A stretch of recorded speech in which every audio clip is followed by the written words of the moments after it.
Okay, today's June 1st, 2011. Chapter 8 review. I'm going to go over a couple concepts. If you have any specific questions, we can definitely take those up. First things first, if I were to give you something, I give you two different instances that you may see on the test.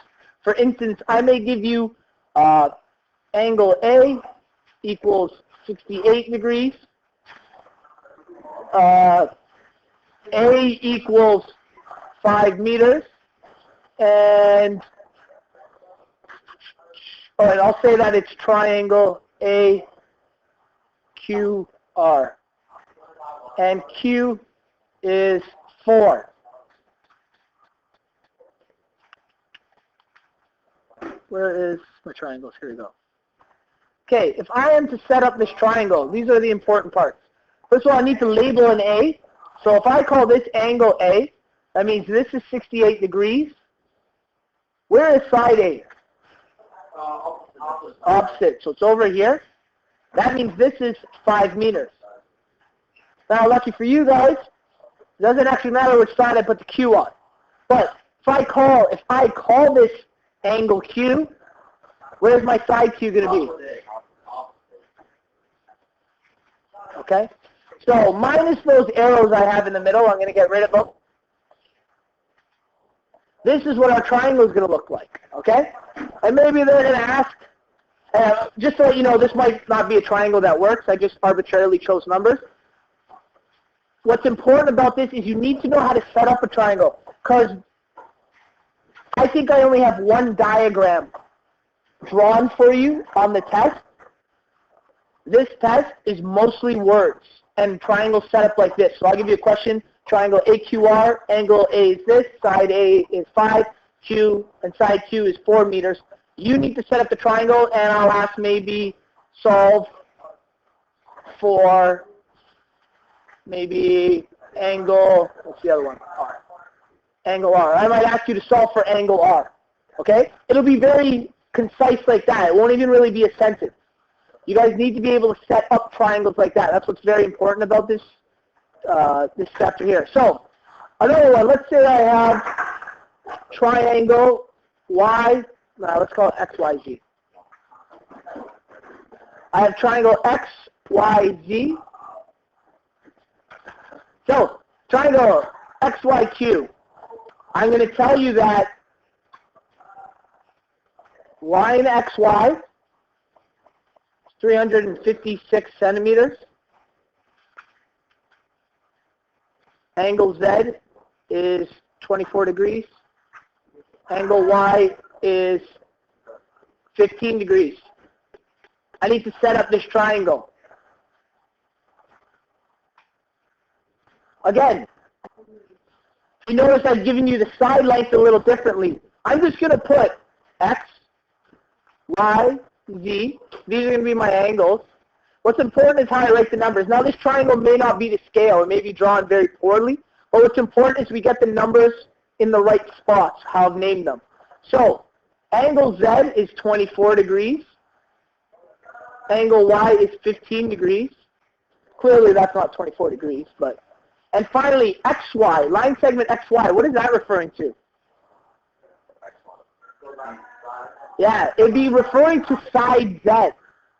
It's between this point and this point. So that means 356, which we would have called the side Z. There's two different ways this will be set up. It'll look like that. This is one of the options for a side length, where I write like line segment XY, and you need to know that it's between those two angles. Or I'm just going to write side A is a certain measurement, and you'll have to know how to set up side A from angle A.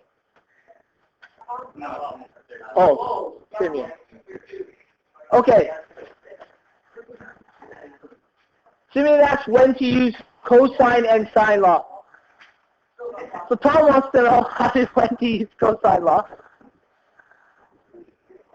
Okay, first off, if I have a side, if I have an angle, side, side, okay, that's what it means. So if I have angle, side, side, so check, check. Oh, I didn't realize I was going to do that. Check. What law would we use for this? Sine law. Should have wrote, well, that's not spelled law. Should have wrote that the other way. Oh, well. No. The reason it's not cosine law in this one, assuming we're solving for this angle, okay, is because I have a pairing. I have an opposite angle and an opposite side, which means I can make a complete ratio.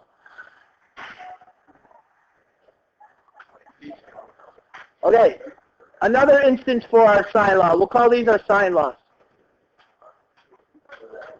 Another reason we could use sine law, if I have, let's say, side angle. So if I have side angle, I have sine law. So if I have check, I would be using a sine law. And again, really, guys, the idea is just that I need an opposite pairing. Okay? And finally, if I have, I don't think I've missed any. Finally, if I have a side, whoops, wrong color. If I have side angle, if I have side angle, again, we're using sine law. But what I want you guys to take away from this is, I'm going to quickly, briefly go over the idea behind this is, again, I have an opposite side and opposite angle. I have the ratio. So the reason I can use that is in all three of these examples, actually let's go to the first two because it might be a little harder to see. In these examples, once I have this ratio, I can set up to solve for the opposite angle of this side here. Now, the problem is I'll still be missing both of these. But once I have this angle, what can I do? I can subtract from one angle, or 180, solve for that angle. And then I have one number of the ratio, I can solve for this. I know that looks confusing. I'll do it again over here. We have this complete ratio. If I set it up with this side of the triangle, I can solve for this angle here, and then I'll have two angles. Once I have two angles of a triangle, I can automatically find the third because we know a triangle adds up to 180. Once I have that, I can set up sine law again to solve for this side. Let's say, once you guys have a certain amount of information, you can choose between, actually, if you want to use sine law or cosine law. The reason I continuously tell you to use sine law in these instances is, personally, I find it much faster. Cosine law, there's a lot more to calculate. Sine law, I find much quicker. But if you are more comfortable with cosine law, once you have enough information for cosine law, go ahead and use it. Okay? And now we're going to go through cosine law quickly. So when to use cosine law. Cosine law. First off, if you have side, angle, side, so S-A-S, that is not an S. There you go. You have side, angle, side, you're going to be using cosine law.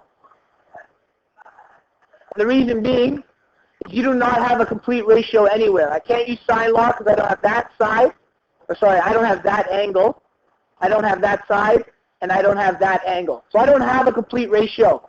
So what I can do is I can now use my cosine law because I have this angle here. I can use cosine law to solve for that side. Once I have this side, I'll have a complete ratio. I can use sine law again if I like to solve for this other side, this other angle. And then once again, once I have two angles, I can find the third one. And I'll give you the one other instance when you're going to use your cosine law. The other time you can use cosine law is when you have side, side, side. So if you have all three sides of a triangle, you use cosine law, and you can choose technically, because you have all the sides, which of the angles you want to solve for. Just remember, call that C. So if I want to solve for that angle, I would call this C and this C, and I could set up my cosine law to solve for that. If I wanted to solve for this angle, this C and this C, set up cosine law to solve for that. Or if I want to solve for this angle, we'll call that C and that C, set up cosine law to solve for that. Once we have an opposite angle, I have a complete ratio. I can use sine law to solve for another angle, and then 180 to solve for that. Or I could use cosine law again to solve for that other angle. It's your choice. Once again, I feel sine law, from experience, once you get good at this, guys, sine law is much faster.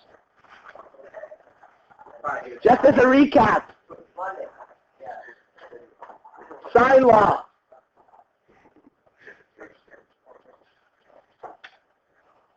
Have this memorized. Remember, there's two ways to write it.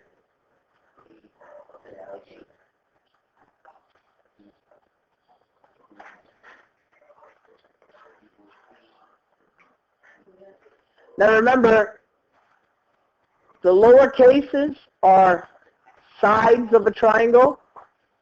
The upper cases are the angles of the triangles, okay? And remember this formula, many of you might go, oh, I thought it was the other way around. It can be written the other way around, okay? Or sine A over A, sine B over B, sine C over C, okay? Just make sure that all of the angles, for instance, are on the top together or on the bottom together, and all the sides are either on the top together or on the bottom together. They just have to line up, that's all. And cosine law, please make sure you have this memorized. C squared equals A squared plus B squared minus 2AB cosine B. Remember that one?